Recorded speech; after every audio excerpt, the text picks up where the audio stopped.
आलू की गोपी ड्रेस और बंदर, ये सब वृंदावन के पंचायतन बन गए। ये नहीं है, ये चौकीदार हैं वृंदावन के। हाँ, जिनका नाम लिया मैंने बताया था कथा में, ये चौकीदार हैं। ये अपने से आगे जाने ही नहीं देते आपको। वृंदावन गए, क्या किया महाराज? वो भल्ला खा के आए, लस्सी पी के आए, मतलब चौकीदार से मिल के आ गए आप, भीतर ही नहीं जाने दिया उसने आपको। पंचायतन। अब की बार वृंदावन जाओ, हमारी प्रार्थना, हम हर कथा में निवेदन कर रहे हैं, क्योंकि वृंदावन में भीड़ बहुत बढ़ गई है। पर भीड़ बढ़ी है, वैष्णव भाव वाले नहीं बढ़े। प्रदर्शन वाली भीड़ बढ़ी है, दर्शन वाली भीड़ नहीं है। इसलिए आप लोग तो कम से कम जहां जहां कथा करें वहां वहां तो लोगों को समझाएं कि दर्शन के भाव से जाओ और इन पंचायतनों को प्रणाम पहले करो। भले ही बिहारी जी को अगले दिन पूज लेना, पहले इन पांचों को प्रणाम कर लो। बिहारी जी अगले दिन वो वहीं खड़े हैं, कहीं नहीं जाएंगे। हां, एक भाव और सुनो, इन पंचायतनों को प्रणाम करोगे तो आप बिहारी जी को देखोगे या राधा रमन जी को देखोगे, ऐसा नहीं, फिर वो आपको देखेंगे, वे आपकी ओर दृष्टि करेंगे। यहां कोई अपना आयो है, कोई अपने भाव से आया। बंधुओं, भक्ति का मूल अर्थ क्या है? हम ठाकुर जी को स्वीकार करें? नहीं, वे हमको स्वीकार करें।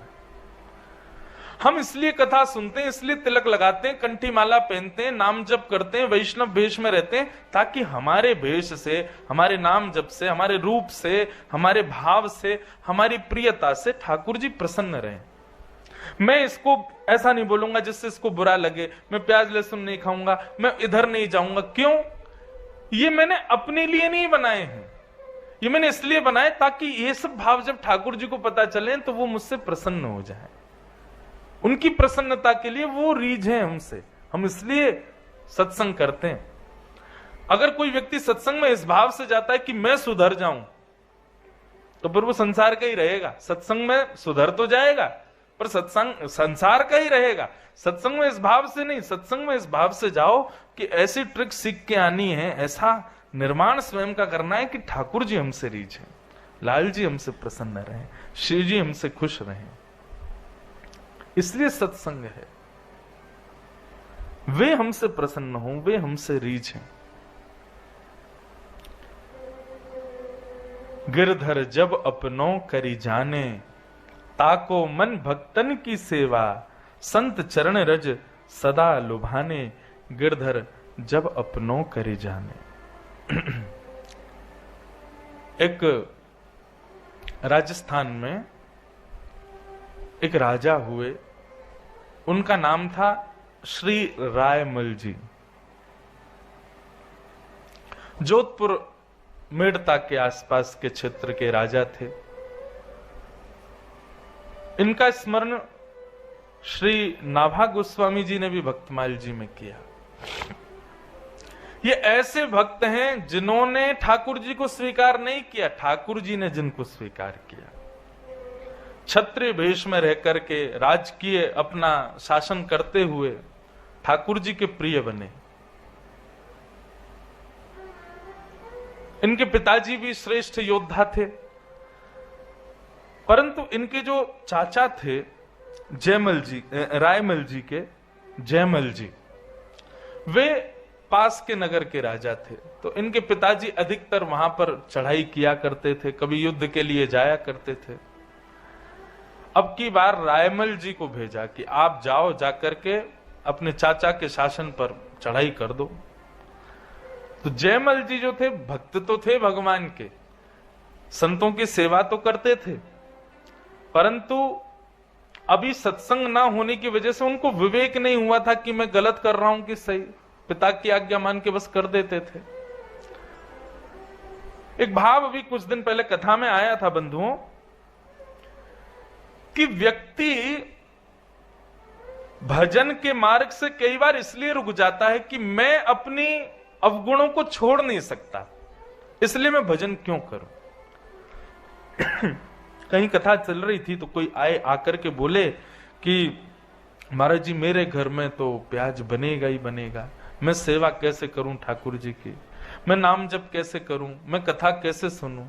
मैंने कहा बनता है तो आप अलग से अपना थोड़ा कर लिया करो। बोले अलग से करता हूं महाराज जी तो परिवार बड़ा विचित्र तरीके से मेरे को देखता है उनकी।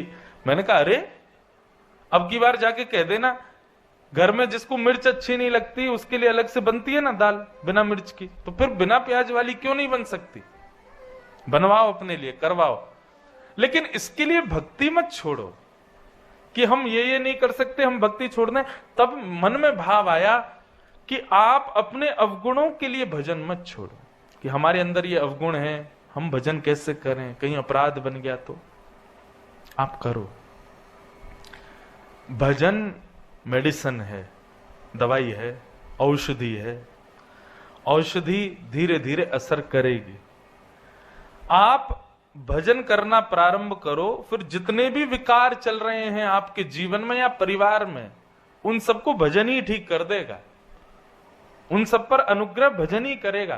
काम, क्रोध, लोभ, ईर्ष्या, द्वेष जो भी है आपके अंदर, किसी को निकालने की आवश्यकता नहीं है, बस भजन भीतर ले आओ। भजन जैसे भीतर जाएगा तो काम, क्रोध, लोभ, ईर्ष्या, द्वेष ये जितने भी हैं सब धीरे धीरे अपने आप त्याग करेंगे आपका। आपको इनको नहीं छोड़ना, ये आपका त्याग करें, ऐसी स्थिति कर दो, और वो भजन से होती है। पर लोग विचार करते हैं कि पहले हम सुधर जाएं फिर भजन करेंगे। नहीं सुधर पाओगे, तुम भजन करना शुरू कर दो, भजन सुधारेगा। तो जयमल जी, ये रायमल जी जो थे, ये सत्संग तो करते थे, संतों की सेवा तो करते थे, पर विवेक अभी उत्पन्न नहीं हुआ था। और इनके जो चाचा जी थे जयमल जी, वे भगवान की 4-5 घंटे रोज साधना करते थे। आज भतीजे ने चढ़ाई कर दी राज्य पर, परंतु उनकी सेवा में ऐसी निष्ठा थी कि ये सुनकर के भी वे अपनी सेवा से उठे नहीं।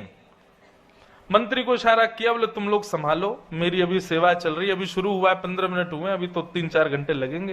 बोले महाराज पूरा राज्य खत्म हो जाएगा आपका, बहुत बड़ी सेना लेकर के आए हैं, और अब की बार पिता नहीं पुत्र आया है, रायमल आया है, नष्ट कर देगा सबको। जयमल जी ने इशारा किया, बोले अब हमको परेशान मत करो, हमारी सेवा का समय है, इस बीच में हमको डिस्टर्ब मत करो, तुम जाओ, तुमको जो देखना है देखो अपने आप। और जयमल जी सेवा में लग गए। यहां रायमल अपनी पूरी सेना लेकर के चढ़ाई कर दी उसने। मंत्री, महामंत्री, सेनापति सेना लेकर के युद्ध तो कर रहे थे, लेकिन राजा था ही नहीं। युद्ध करते करते करते इतने में ही एक श्याम वर्ण का एक योद्धा रथ पर बैठ करके अपनी सुंदर तलवार हाथ में लिए, एक तरफ धनुष बाण भी लगे हुए हैं, और वो जैसे ही आया सब लोगों ने सोचा कोई राजा का नया सैनिक होगा, परंतु उसने आकर के एक क्षण में ही रायमल की आधी से ज्यादा सेना को नष्ट कर दिया। और सबको मारता हुआ वो जातोराई तक, मार किससे रहा था? बोले कि पहले तो रूप से ही मार रहा था, सामने घोड़ा ले जाकर के खड़ा करता और ऐसे मुस्कुराता कि सामने वाला योद्धा बाण चलाना ही भूल जाता, और जैसे ही वो बाण चलाना भूलता तो ये बाण चला देता। इस प्रकार से आधी से ज्यादा सेना को उसने खत्म कर दिया। और सबसे युद्ध करता हुआ अंत में रायमल जिसने चढ़ाई करी थी उसके समीप गए, और उसके सामने जाकर के एक क्षण के लिए अपने कटाक्ष नेत्रों से उसको देखा, और देख करके हाथ में कोई तलवार जैसी थी, उसका ऐसा स्पर्श कराया कि वो केवल छिव करके छाती से गई। मतलब इतना गहरा प्रहार नहीं था कि राजा गिर जाए, परंतु तलवार जैसी घुमाई, रायमल जी अपने घोड़ा पे से नीचे गिर गए और मूर्छित हो गए। युद्ध समाप्त। इतने में जयमल जी की सेवा पूरी हुई। जयमल जी को पता चला, बोले युद्ध समाप्त हो गया, रायमल की सेना हार गई। बोले महाराज एक श्याम वर्ण का आया था योद्धा, उसने पूरी सेना को ऐसे मारा और मार मूर के पता नहीं कहां भाग गया। आपके भतीजे रायमल भी मूर्छित पड़े हैं। जैसे ही पता चला मूर्छित पड़े हैं, दौड़ करके गए, जा करके उसको उठाया, लेकर के अपने भवन में आए, उसको औषधि आदि दी। जैसे ही होश में आया तो जयमल जी बोले, रायमल इतना बड़ा प्रहार तो हुआ नहीं तुम पर, तुम जितनी देर के लिए मूर्छित हो गए, 8 घंटे बाद उठे हो, जबकि हल्की सी तलवार छुपी है छाती पर तुम इतने गहरे सदमे में या फिर किस भाव में थे 8 घंटे से मूर्छित? ऐसा कोई चोट तो लगी नहीं तुमको? तब रायमल जी ने आकर आंख खोली, थोड़ी देर में सुध आई और सुध आते ही बोले, चाचा जी आपकी सेना में वो सांवला सा कौन था, उस श्याम वर्ण का कौन था जो सबको मार रहा था? बोले वो आकर के मेरे सामने खड़ा हुआ, उसने तलवार से कब मारा वो तो मुझे पता ही नहीं चला, पर उसने जब अपने कटाक्षों से मेरी ओर देखा, मेरी मृत्यु हो गई हो मानो, मेरे को ऐसा लगा मेरे हृदय में किसी ने खंजर घोंप दिया हो, मेरे प्राण जैसे निकल गए। देखने की इच्छा तो मेरी और थी कि मैं और देर तक उसको निहारूं, पर इतने में उसने तलवार चला दी। चाचा जी कौन है वो, मुझे एक बार उसको दिखा दो ना। मैं पिताजी से बात करूंगा, आइंदा आपके राज्य पर कभी चढ़ाई नहीं करेंगे, पर मुझे केवल आप एक काम कर दीजिए, वो सैनिक मुझको दे दीजिए, मैं दिन रात केवल उसको देखना चाहता हूं।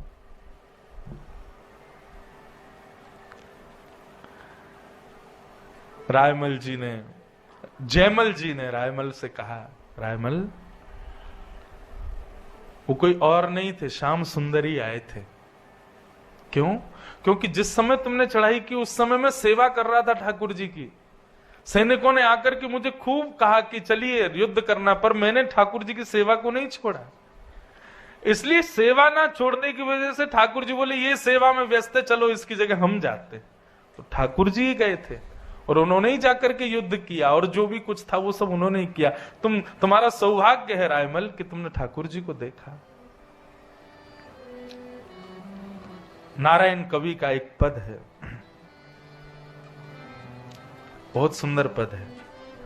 इस पद को बंधुओं याद कर लीजिएगा। मैंने जब पहली बार पढ़ा तो मैं कम से कम 2-2.5 घंटे तक इसके चिंतन में ही रहा। भैरवी, बहुत सुंदर पद है। जयमल जी ने जब से ठाकुर जी को देखा, रायमल ने तब से ठाकुर जी का चिंतन कर रहे हैं। नारायण कवि रायमल जी की स्थिति का वर्णन कर रहे हैं। सोते जगते उठते बैठते हमेशा केवल ठाकुर जी का चिंतन चलता है, और बार बार वो योद्धा के रूप में आया हुआ श्याम सुंदर उनको दिखाई देता है। नारायण कवि कहते हैं, नंद नदन के ऐसे नैना, नंद नदन के ऐसे नंद नदन के ऐसे नैन, नंद नदन के ऐसे। ठाकुर जी के नेत्रों का वर्णन किया है इस पद में। श्याम सुंदर के नेत्र कैसे, अति सुंदर। अभी तक बंधुओं दिखे नहीं है हमको, इसलिए अनुभव में आए नहीं है। कभी हमारे लाल जी का दर्शन कीजिएगा, गौर से उनके नेत्र निहारिएगा, कुछ होगा चित्त में। और ये पद सुनने के बाद में दर्शन करोगे तो शायद हो जाए। नंद नंदन के ऐसे नैन, नंद नंदन के ऐसे। हाँ, अति छवि भरे नाग के छोना, अति छवि भरे नाग के छोना, अति छवि भरे नाग के छोना। अति छवि भरे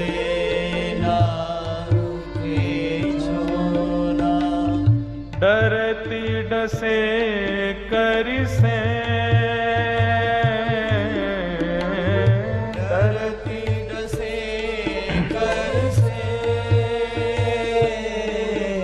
हाँ डरती डसे कर से डरती डसे कर से।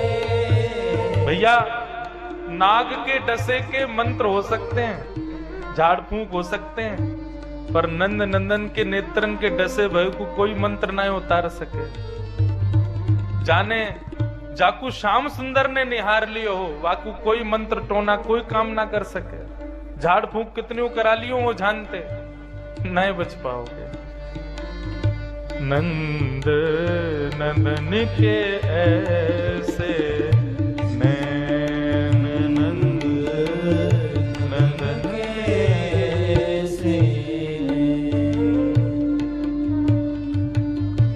इन सम सावर मंत्र न होई।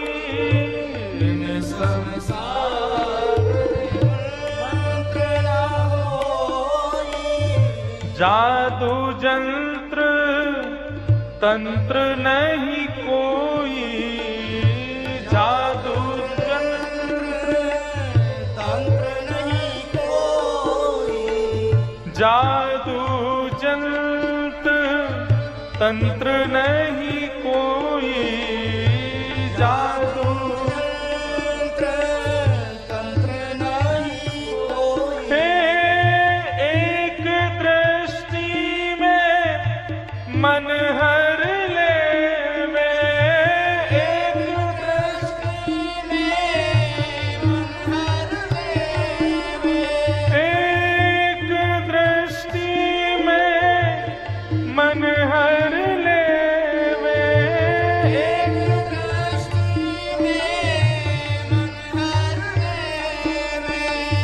कर देवे बेचैन। कर देवे बेचैन। नंद नंदन के ऐसे नंदन के ऐसे आनंद नंदन के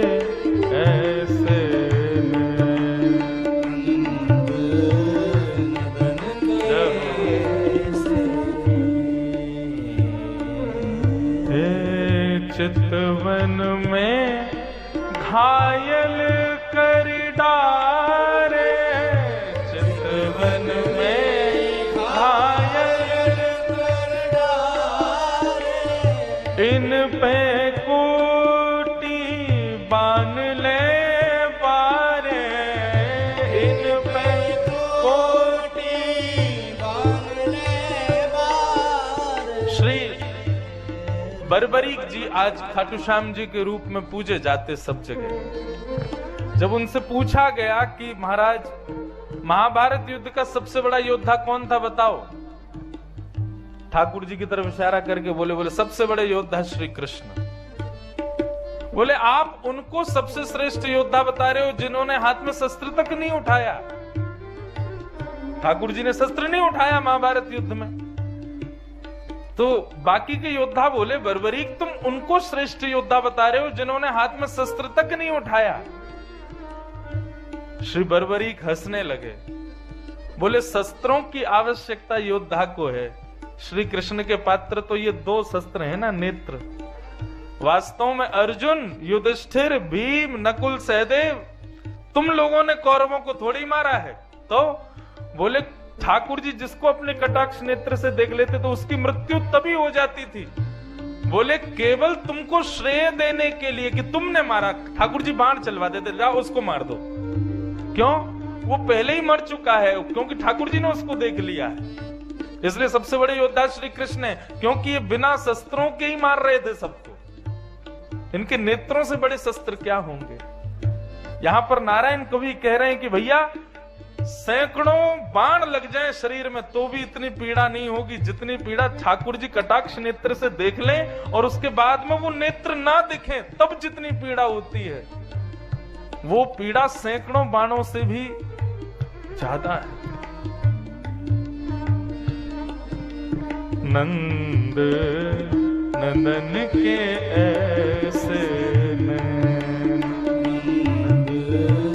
नंदन के ऐसे कैसे है? अति मैंने तिरछे ही कस के, अति मैंने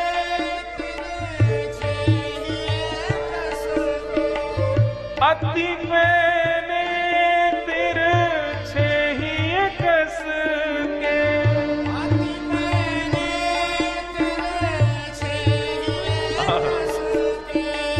श्वास न देवे श्वास न देवे श्वास न देवे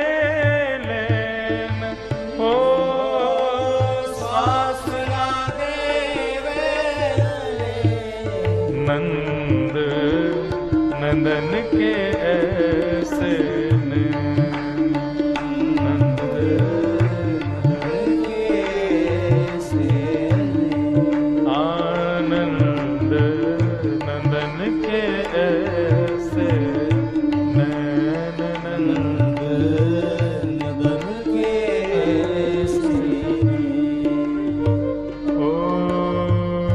चंचल चपल मनोहर कारे, चंचल चपल मनोहर कारे, चंचल चपल मनोहर कारे, चंचल चपल मनोहर कारे, खंजन मान लजावन हारे, खंजन मान लजावन हारे, नारायण सुंदर मतवारे, नारायण सुंदर मतवारे, नारायण सुंदर मतवारे,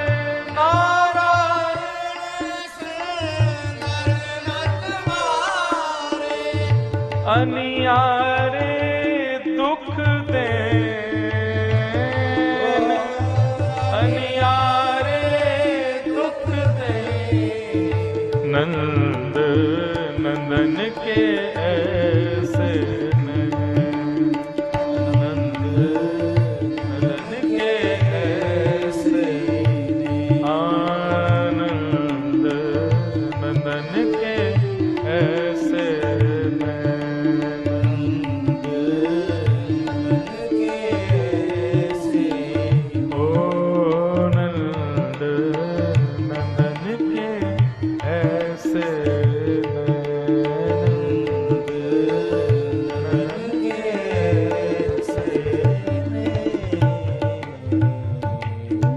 अति छवि भरे नाग के छोना, डरती डसे कर सैन, ऐसे नंद नंदन के नैन।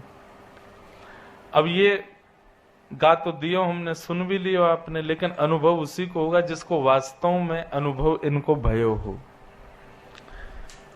ठाकुर जी के नेत्र,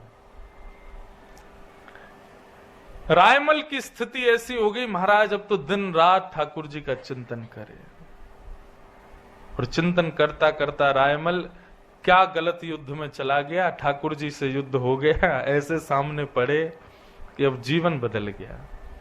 केवल भगवत भजन ही उसका जीवन बन गया। और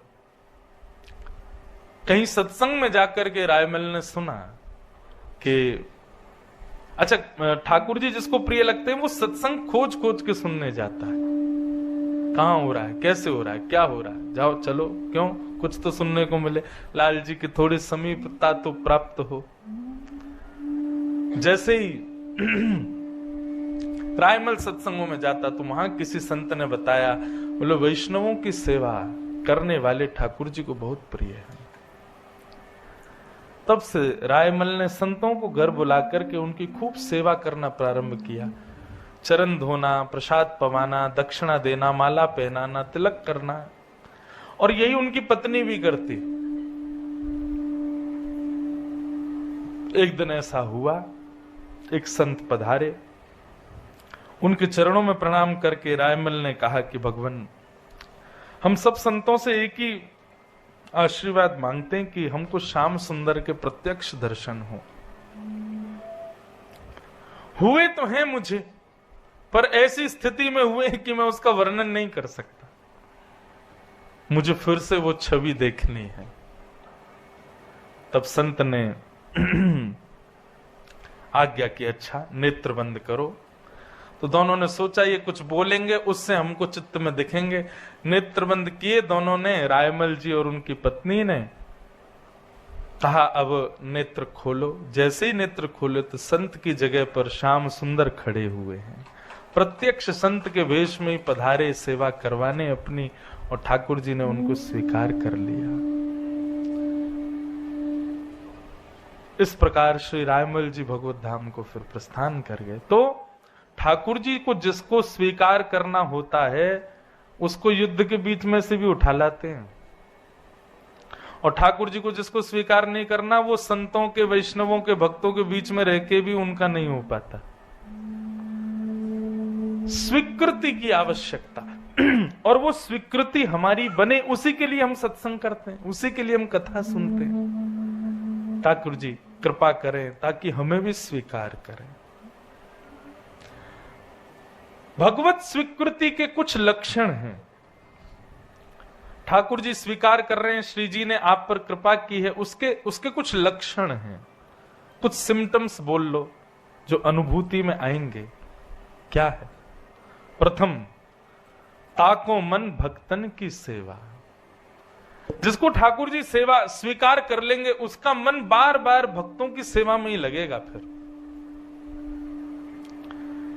एक होती है भगवत सेवा और एक होती है भक्त सेवा।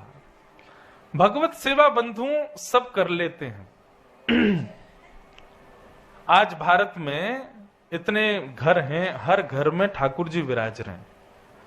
हर घर का व्यक्ति माला तो पहना ही देता है, अगरबत्ती तो घुमाई देता, सेवा तो सभी कर रहे हैं, अपने स्तर की सब कर लेते हैं। पर भगवत सेवा, भक्त सेवा हर कोई नहीं कर पाता। वैष्णवों की सेवा हर कोई नहीं कर पाता। वैष्णव सेवा घर में प्रारंभ हो, चित्त में ये भावना उत्पन्न हो कि वैष्णवों का खूब मंगल हो, खूब सेवा हो, तो समझो ये ठाकुर जी की प्राप्ति का, श्री जी की कृपा का प्रथम लक्षण। श्री जी ठाकुर जी कृपा कर रहे हैं, उसका द्वितीय जो भाव है वो क्या है? भगवत चर्चा के प्रति अनुराग। उसके अतिरिक्त कोई और चर्चा हो तो समय व्यर्थ जैसा अनुभव होना। कोई भगवत चर्चा ना कर रहा हो, सांसारिक चर्चाएं चल रही हो, तो वहां बैठ करके ऐसा भाव लगना कि हमारा समय निकल रहा है। हमें भगवत चर्चा श्रवण करनी है, कितनी देर हो सके ठाकुर जी की चर्चा श्रवण करें, ऐसी भावना बार बार हृदय में उत्पन्न होना, ये भगवत कृपा का दूसरा लक्षण। भगवत अंगीकार स्वीकार का तीसरा अभिप्राय है संग्रह की स्थिति खत्म हो जाना। संग्रह का मन नहीं करेगा, फिर कुछ भी अपने पास रखें ऐसी स्थिति नहीं रहेगी। जितना हो सके दे दें। कोई कुछ मांगे फिर दो, नहीं, जो अपने पास होगा फिर मन होगा ये भी इसको प्रदान करें। संग्रह का मन नहीं रहेगा, ऐसी स्थिति। भगवत स्वीकारीकरण का यह तीसरा लक्षण। और चौथा, देहाभिमान शून्य। देह का अभिमान शून्य हो जाएगा। करोगे कुछ होगा कुछ, पांव धरोगे कहीं जाएगा कहीं, पहनोगे कुछ सोचा होगा ऐसे दिखेंगे, दिखोगे कुछ और। ये स्थितियां चार ऐसी हैं जो भगवत श्री जी ठाकुर जी की स्वीकृति का प्रमाण है। इनमें से कुछ हुआ हमारे संग? कुछ भी नहीं हुआ। तो निश्चित है कि अभी स्वीकारीकरण हुआ नहीं लाल जी का। इसलिए स्वीकृति के लिए हम सत्संग सुनते हैं, ताकि लाल जी हमें स्वीकार करें, श्री जी हम पर कृपा करें, अनुग्रह करें। श्री कुम्मन दास जी महाराज, सूरदास जी महाराज, मीराबाई, ये सब स्वीकृति है। भगवत स्वीकारीकरण हो चुका है इनके प्रति। कुम्मन दास जी के चरित्र में भाव आता है कि श्री कुम्मन दास जी गाते बहुत सुंदर थे। एक मैं कथा में एक बात कहा करता हूं बंधुओं कि कई लोग पूछते हैं कि महाराज जी, आप लाल जी आपके संग रहते हैं, सेवा में विशेष क्या ठाकुर जी को अर्पित करना चाहिए जिससे ठाकुर जी प्रसन्न रहें? आप अपने गुणों को पहचानो, आपके पास कौन सा गुण है, और उसी गुण को भगवद निवेदित करके ठाकुर जी को दो। वो सबसे प्रिय, उसी के लिए ठाकुर जी आए हैं। अब आपके पास आए हैं, आपको खाना बनाना बहुत बढ़िया आता है, भोजन बहुत बढ़िया बनाते हो आप, तो ठाकुर जी इसी के लिए आए हैं। गजराज तारो तेने आवने को, जावने को, खावने पकावने को मीराबाई तारी है। नरसिंह मेहता को तारो वहीवार सवारने को, वेदन सुनावने को जयदेव तारो है। आप जिसको भी तारते हो ठाकुर जी निश्चित उसके गुण का भाव लेने के लिए आप उसके पास जाते हो, पर व्यक्ति अपने गुण से केवल समाज को प्रसन्न करने में लगा रहता है। सुंदरता है तो सुंदरता का श्रृंगार करेगा, किस लिए? सब प्रसन्न रहें, सबको अच्छा लगूं मैं। नाचना अच्छा आता है तो नृत्य करके सदैव प्रयास करेगा कि ऐसा नृत्य करूं कि सब वाहवाही करें। गाना बहुत अच्छा आता है तो फिर लोक रंजन और केवल अपनी पॉपुलैरिटी के लिए गाना प्रारंभ कर देता है। अपने गुण को ही ठाकुर जी को दो। ठाकुर जी आई इसीलिए आपके पास। अगर सेवा विराजी है आपके घर पे तो वो और किसी साधन के लिए नहीं आए हैं। आपका गुण जो है जिससे आप सबको रिझाते हो उसको ठाकुर जी लेने आए हैं। उनको प्रदान करो, उनको निवेदित करो, अपने भाव निवेदित करो। तो श्री कुम्मन दास जी महाराज बहुत सुंदर गाते थे, लेकिन उनके परिवार को बहुत आवश्यकता थी कि कोई व्यक्ति खूब सारा धन दिया करे ताकि कुम्मन दास जी का घर चले। पर कुम्मन दास जी कभी लोक रंजन के लिए गाते नहीं थे। किसी भी गुण का प्रयोग लोक रंजन के लिए हो तो समाज प्रसन्न होगा, संसार आपसे रीझेगा, पर उसी गुण का भाव ठाकुर जी की प्रसन्नता के लिए हो तो ठाकुर जी रीझ जाएंगे निश्चित। मैं अपनी कथाओं में कहा करता हूं कि भजन, साधन, भाव, भक्ति, एकादशी व्रत, तिलक लगाना, कंठी माला पहनना, सब जरूरी है, परंतु इन सब के साथ अपने गुण को ठाकुर जी को निवेदित करो। आपका जो योग्य गुण है वो ठाकुर जी को प्रस्तुत करो। उससे ठाकुर जी आपके भजन से पहले आपसे मिल जाएंगे। भजन से जितना समय लगना होगा वो और कम हो जाएगा। ठाकुर जी गुण से जल्दी रीझ जाएंगे। गुण निवेदित करो। कुम्मन दास जी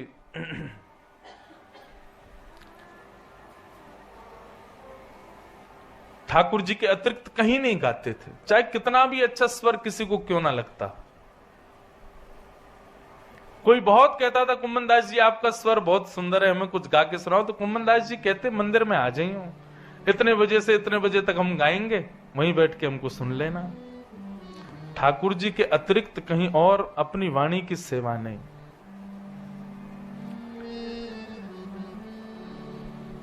राजा ने बुलाया, अकबर ने बुलाया, बादशाहों ने बुलाया, लेकिन कहीं भी जाते ऐसा कुछ करके आ जाते कि दान दक्षिणा कुछ मिले ही ना।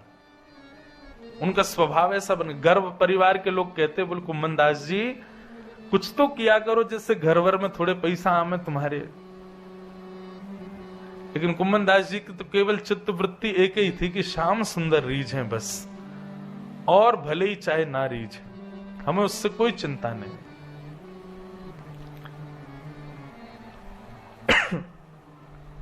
एक बार गोसाई विठलनाथ जी ने कुम्मन दास जी को कुछ धन द्रव्य मिले, इसके लिए गोसाई जी ने प्रयास किया कि हम 2-4